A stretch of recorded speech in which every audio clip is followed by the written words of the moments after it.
нийгмийн эрүүл мэндийн үндэсний төв үзүүлж байна.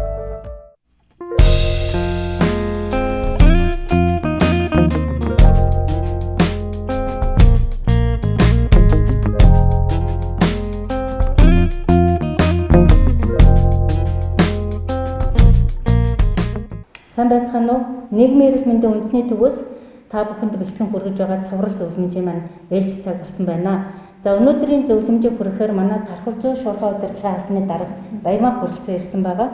Тэгэхээр одоо зун цаг, үер усны цаг, мөн аялал, амралтын одоо ийм улирал эхэлсэн байна. Тэгэхээр үүнтэй холбогдуулаад иргэдэд Тархавзуу шуурхай удирдлагын албанаас одоо ямар мэдээлэл зөвлөмжийг хүрэхээр бэлтгэсэн байна. За сайн байцгаана уу? За цаг уur орчны шинжилгээний газраас энэ 7 дугаар сарын цаг уурын урьдчилсан мэдээг гаргаж танилцуулсан байгаа.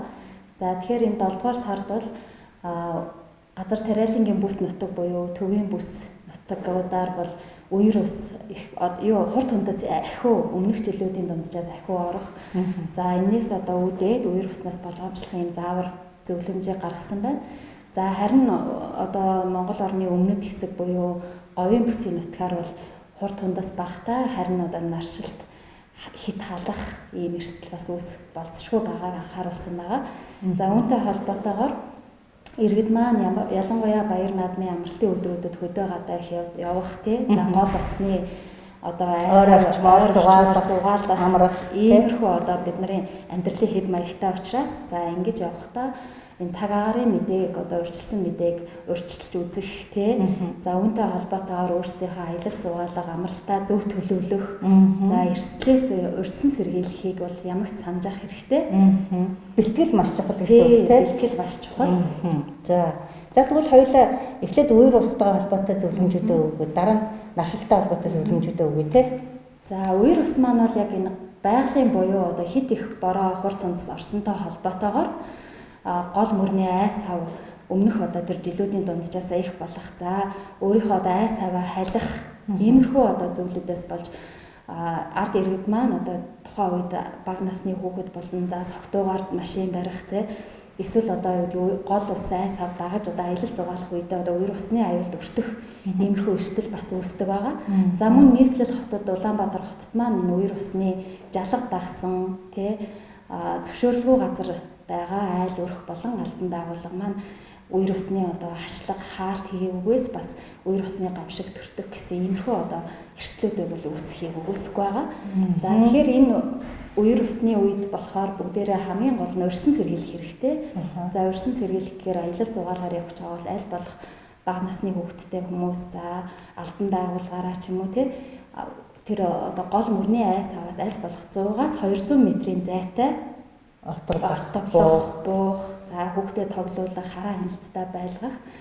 За нийслэл хотод маань болон одоо суурин газар байгаа газруудад бол үер усны аюул одоо үер ус орох ийм гуу жалган дагуу байршсан бол за эндээсээ аль болох одоо шилжиж нүүх за эсвэл хамгаалалт тэр далан шуудаг бас босгох иймэрхүү одоо урьдсан сэргийлэх ажлуудыг бол хамгийн түрүүнд хийх нь бол чухал юм аа. Суурин газарт үер усны үеэр одоо цахилгаан цохиулах үзэгдэл эрүүл мэндэд их хохирол учруулдаг шүү дээ. Тэгэхээр үертэй холбоотой цахилгаанаас урьдсан сэргийлэх мэдээллүүдийг бас бид нэр одоо инфографик мэдээллүүд манайхаас ч нэлээд гарсан байгаа. Манай одоо нэмүүдийн пэйж хуудаснаас татаж авч хэрэглэж болно тийм ээ. Тэгэхээр үер ус аянга цахилгааны үед бол бас цахилгаан одоо аянгатай хүчтэй адар бороотой ийм үед бол цахилгаан хэрэгслүүдээ салах талын зөвлөмжийг бид өгдөг тийм. За тэгэхээр нийгмийн эрүүл мэндийн үндэсний төвөөс бол жил болгон одоо улиралтанд тохируулаад тухайн улиралд одоо үүсэх эрсдлээс сэргийлэх зөвлөмжүүдийг бол ард иргэдтэй өгдөг байгаа. За энд бол хамгийн түрүүнд одоо үер усны аюулаас сэргийлэхийн тулд саяны одоо өмнөх хийсэн урьдсан сэргийлэхээс гадна өөртөө одоо гэр орондоо болон албан байгууллагатаа ялангуяа энэ баяр наадмын үедэд бидний хараа хяналт анхаарал болгоом сулардаг учраас тэр цахилгаанаас салгах за хүнтэй холбоогүйгээр одоо үүсч болох эрсдлээс сэргийлэхийг бол зөвлөж ирсэн. За энд бас яг энэ нөгөө хурд хүндэс их орж байгаа адар бороо хүчтэй бороотой үед бол энэ цахилгааны одоо масс цахилгааны одоо юунаас эрсдлээс үүсээд энэс ч илүү одоо олон удаагийн эрсдэл бол тохиолдсон соргомж бас байгаа. Эрүүл мэндээр хохирох, эд одоо юм араа хохирох тийм ээ.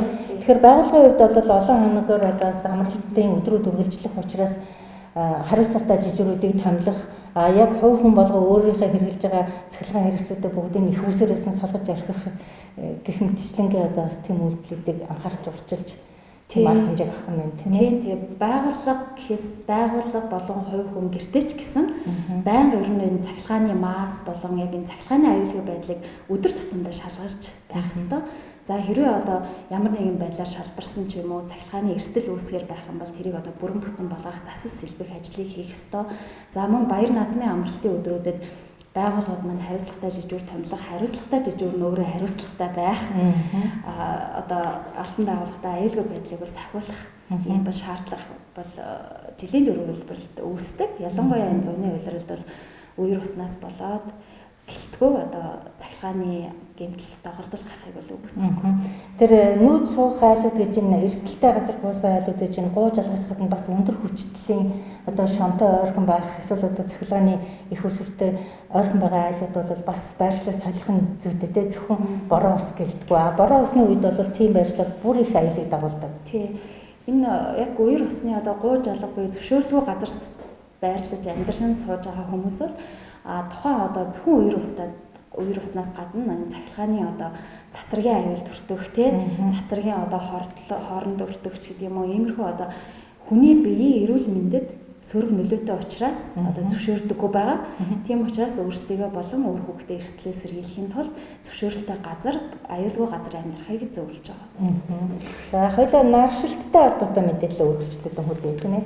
За тэгэхээр одоо зуны үйлрэлд бол наршилтын асуудал яг үер усны дараагийн асуудал байгаа. За тэгэхээр хүний биеийн одоо температур маань өөрөө одоо энэ байгальд бол тасан цогцож өөрийгөө хамгаалж идэг. За яг хит их халах буюу агааржуулалтгүй орчинд байгаад ирэхээр хүний биеийн одоо механизм маань өөрийгөө хөргөх, хөлрөх тий. За тэр хөлөрж байгаагаараа бол өөрийнхөө биеийг хөргөх. За аливаа эрсдэлээс ингээ урьсан сэргийлж идэг. Гэтэл ингээ гадна одоо температур маань 39-40 градус за тэрнээс илүү халах ийм тохиолдолд бол тэр хөргөх механизм байхгүй болчдөг гэсэн үг. Тэгэхээр энэс үүдээд одоо наршил наран цохиулах гэдэг асуудал үүсдэг. За энэ наршилтыг бол одоо цаашаа даймжрах юм бол тархин цус харуулах ч гэдэг юм уу тий бусад нөгөө хордлогын шинжүүд үүсгэж гэдэг юм уу иймэрхүү эрсдлүүд бол эрүүл мэндэд нөлөөлдөг байгаа. Одоо битэрийн урд бол энэ яг наршилттай холбоотой манай нийгмийн эрүүл мэндийн үндэсний төвөөс бэлтгэсэн одоо цуврал инфографик мэдээлэлүүд байна тийм ээ. Тэгэхээр энэ инфографик дээр байгаа мэдээллүүдийг хоёулаа дэлгэрүүлэн хүргэе хүмүүстэй. Тэрнээс гадна бас энэ инфографик мэдээллүүдийг одоо хангалтны эрүүл мэндийн байгууллагууд болон хувь хүн байгууллага манай одоо сайтаас Facebook хуудаснаас татаж аваад ашиглах юм боломжтой байдаг гэдгийг бас хэлхийг хүсэж байна. За тэгэхээр энд одоо битэрийн урд байгаа энэ инфографик дээр бол хүүхдүүдтэй юу анхаарахын те хэд талалт наршихаас сэргийлэхийн тулд мөн жирэмсэн эхчүүдийг бас онцгой анхаарах гэсэн юм хоёр инфографик нь хоёул энэ хоёр мэдээллийг тус нь хүргэе тийм ээ. За тэгэхээр түрүү хэлсэн хүний биеийн механизм маань өөрөө одоо байгалийн байгаль ингээд зохицож байдаг гэж. Тэгэхээр энд одоо бүх хүн эрсдэлтэй. За гэхдээ тэр дундаа бол нөгөө бага насны хүүхэд, өндөр настан, жирэмсэн эмэгтэйчүүдийг бол илүү онцолж манай нийгмийн эрүүл мэндийн үндэсний төвөөс тухайн одоо зорилттой бүлэгтээ чиглэсэн мэдээлэл сургалт сурчлагыг бол явуулж байдаг. За тэр дундаа хүүхэд маань яагаад одоо ингээд наршилтанд илүү өртөд байгаа юм бэ гэхээр хүүхдийн бие организм маань өөрөө бүрэн хөгжөөгөө, мэдрэлийн систем одоо бүрэн хөгжөөгөө. За өөрийгөө хамгаалах чадвар томчуудыг бодох юм бол одоо нэг малгайгаа өмсөх, шингэн ямыг илүү одоо шингэн усыг одоо яг зохист хэмжээгээр хэрэглэх. За тэгээ сүүдэр газар одоо байх, өөрийгөө одоо наран тохируулж тоглогч гэдэг юм уу тэрийг мэдхгүй учраас хүүхэд маань өөрийн мэдлэг ингээд наршчдаг. Тэгэхээр энэ хүүхдүүдийг одоо наршлаа сэргийлэхийн тулд нийгмийн эрүүл мэндийн үндэсний төвөөс дараах зөвлөмжийг бол өгж байгаа. За энэ дээр эцэг эхчүүд маань малгай тогтмол өмсүүлэх, за нарны шил зүүх, за одоо нарны тосыг бас тогтмол төрхөх биеийн ил хэсэгт нь одоо зориултын нарны тосыг хэрэглэх нь чухал. За мөн хүүтэн бүлээ усыг одоо хүүхдийн насан туршсан хэмжээгээр бол уулгаж авах хэрэгтэй. За гэхдээ одоо нөгөө наршсны дараа бол маш их юм хүүтэн юм уудаг. За тэр маань сочроод учраас бас ингээ баг багаар. За тэгээд хамгийн гол нь цаг их чухал. За өдрийн одоо яг нар бол 11-ээс 16 цагийн хооронд нарны одоо хамгийн одоо хит халт буюу тэр одоо хортой туяа ялгардаг учраас тэр 11-ээс 16 цагийн үед бол аль болох бага насны хүүхдийг гадаа тоглоулахгүй байхыг бол эцэг эхчүүд бас бодож авах хэрэгтэй. За тэгээд одоо тохирсон хувцсыг өмсүүлэх гэх мэтчлэн энэ чухал зөвлөгөөг бол даах хэрэгтэй. Түрүүний хоёлаа усан дээр дахиад тодруулаад хэлэхэд ер нь бол урдчлан сэргийлээд хүүхдийн яг бие насанд нь тохирсон тэр шингэнийг нь одоо тэр яг хэмжээнд нь хүртэл нь сайхан ингээ бүлээн тогтмол уулгаж урдчлан сэргийлэх нь байна те. Тэгэхгүй гинт энэ хүүхд талуудчлаа одоо ам цангасан байх гэл ингээ шууд одоо хүүхдийн их хэмжээгээр ч юм уу өгөх нь бол бас сөрөг байх нь шүү дээ. Одоо тэгэхээр нөгөө наршилтын бас шинжүүд гэж байгаа. Эцэг эхчүүд бас ингээ хүүхдээ наршсныг мэдтгүү. Тэгэхээр ингээ хүүхдээ бас ажиглаж яах нь. За энэ дэр хүүхд маань өөрөө одоо хит их одоо толгой нүвдэх ч юм уу тий хит их юм одоо нүүр нь улаасан ч юм уу толгой өвдөж जैन. За биеийн нозоорох тий. За эсвэл одоо нөгөө ухаан балардах бүр бөөлжих суулгах гэдэг юм хүнд юм шинж тэмдгүүд бол илэрдэг. За энэ үед бол мэдээж тэр наршилтаас сэргийлэхэд бол аль болох хувцсыг нэмэглэх. За тэгээд дээрэс нь хүүтэн бүлээн одоо хүүхдийн шингэн зүйлийг уулгах гэж байгаа. Гэтэл энэ дээр нөгөө эцэг эхчүүд маань одоо маш их хэмжээгээр уулгачдаг. Тэгэхээр энэ үед бол хүүхдийн ходоо цачирж идэг бахан тий. Дахиад нэг юм сөрөг нөлөө гарч идэг. Тэгэхээр зохистой хэмжээгээр бас хүүхдээ шингэн бүлээн уулгах хэрэгтэй л гэж зөвлөж байгаа. За тэгвэл хоёулаа одоо жирэмсэн эхчүүд маань бас хит талтай үед ямар одоо зөвлөмжүүдийг даах ёстой вэ? За жирэмсэн эхчүүд дээр бол бас яг саяныхтай ялгаагүй 11-ээс 16 цагийн хооронд аль болох одоо гадаа нартай үед бол гадаа байхгүй байхыг бас зайлсхийх хэрэгтэй. За тэгээд бас өөртөө тохирсон энд нөгөө жирэмсэн эхчүүд маань бас дахиад бодисын солилцоонд маш их өөрчлөлт орж идэг учраас өөртөө тохирсон хувцс өмсөх. За шингийн өмнө дээр бол том хүмүүс маань 12-оос дээш аяг гэж байгаа. Шингэн бүлээн. За энэ дээр яг өөртөө тохирсон зөвхөн одоо ус биш үзэмний шүүс, нохоо хошуу тий бусад одоо шаардлагатай юм жимсний одоо шүүсийг уух тий хярам уух гэдэг юм уу. Иймэрхүү одоо хоол хүнсэндээ бас анхаарах хэрэгтэй. За тэгээд жирэмсэн ээжүүд маань бас наршилтаас болоод одоо даралт ихсэх тий дахиад нөгөө жирэмсний одоо жирэмсэн тэр урагт нөлөөлөгч гэдэг юм уу. Иймэрхүү бас хортой байх учраас аль болох одоо наранд байхгүй байх, наршихаас сэргийлэх, урьсан сэргийлэх зөвлөмжүүдийг бол авч явах хэрэгтэй. За бас нөгөө гадаа гэхээсээ илүү гэртээ одоо агаарч болтгоо орчинтай байхаар бас юм наршилтын асуудал үүсдэг. Агаарын сэлгэлт муутай, тий агааргүй одоо иймэрхүү орчинд байвал бас тухайн юм шинж тэмдгүүд бас илэрч идэг байхад. Тэгэхээр аль болох одоо синс тавих тий хөнгөн нэмгэн хувцлах агаар одоо оруулж авах гэх юм уу тий иймэрхүү зөвлөмжүүдийг бас даахыг зөвлөж байгаа. За тэгвэл баярмаа дараа хоёлаа одоо энэ наршилттай холбоотой жирэмсэн эхчүүдийн хооллолт, хувцлалт гэсэн одоо юм дээр бүр нарийн тодорхой зөвлөмжүүдийг өгвөл юу байна? За тэгэхээр жирэмсэн ээжүүд маань бас наршилтаас сэргийлэхийн тулд эхлээд одоо өөрийнхөө амьдралын хэв маяг дээр л маш сайн ажиллах хэрэгтэй. Тэгэхээр хувцлалт гэх юм бол мэдээж нар татахгүй байх, цагаан цайвар өнгийн, за тэгээд одоо цагаан цайвар өнгийн хувцс өмсөх, за аль болох нөгөө биеэ ил гаргахгүй, ханцуутай урт одоо нэмгэн юм дааван хөлсийг бас ингээ гадагшин тий нэвтрүүлж байгаа агаарын салцаанд орж ийм хөвөн зөөлөн материалаар хийсэн хувцсыг илүү өмсөх нь зохимжтой. За мөн нарны шил зөөх, за тэгээд хөлдөө аль болох одоо эвтэйхэн хувцс намхан уултай ийм эвтэйхэн хувцсыг бас өмсөх хөлдөө гутал тийм гутал өмсөх одоо патинг углааш өмснө чухал байгаа. За мөн бороотойч бай наршилтаач бай өөрийгөө хамгаалахын тулд байнга одоо нарны шүхрийг авч явахыг бас зөвлөдөг эрүүл мэндийн байгууллагаас. За мөн энэ дээр хувцснаас гадна хоол хүнсэн дээр бас их чухал. За тэгэхээр жирэмсэн ээжүүд маань яг энэ зуны улиралд бол аль болох давс ихтэй за эсвэл даршилсан хям тий зайдсан бүтээгдэхүүнийг бас хэрэгсгээс зайлсхийх хэрэгтэй. Аль болох татгалзах хэрэгтэй. За мөн төрөл бүрийн амтлагч болон амтлагч хэрэглэсэн хоол хүнсийг бас хэрэглэхгүй байх нь зохистой. За мөн кофе болон давс ихтэй одоо хоол цайнаас давсаа бол багасгахыг зөвлөж байгаа. За мөн хийжсэн ундаа кофе гэх мэт одоо бүтээгдэхүүнээс одоо татгалзах нь бас энэ наршилтаас сэргийлэхэд бас их тустай байх нэ. За жирэмсэн ээжүүдээр болцсон зөвлөмжтэй. Болцсон. За тэгвэл би одоо жирэмсэн ээжч бай, одоо өндөр насны ч бай, хүүхэд ч бай, магадгүй одоо яалтчгүй одоо нарсчлаа. Тийм ээ үнэхээр биеийн эрүүл мэндийн байдал ингээд эрс муудад ирсэн хүн харж байгаа бол ямар шинж тэмдгээр таних уу? Одоо анхны тусламжийг заашгүй үзүүлэх шаардлагатай тохиолдолд юу их вэ гэдэг нь инфографик байна л да. Хоёул энэ дээр дэлгэрүүлж байна. За тэгэхээр хэд халтын үед бол яг хэд халтын дараа шинж тэмдэг хэрвээ илэрх юм бол нөгөө түрүү ярьсан тийм ээ.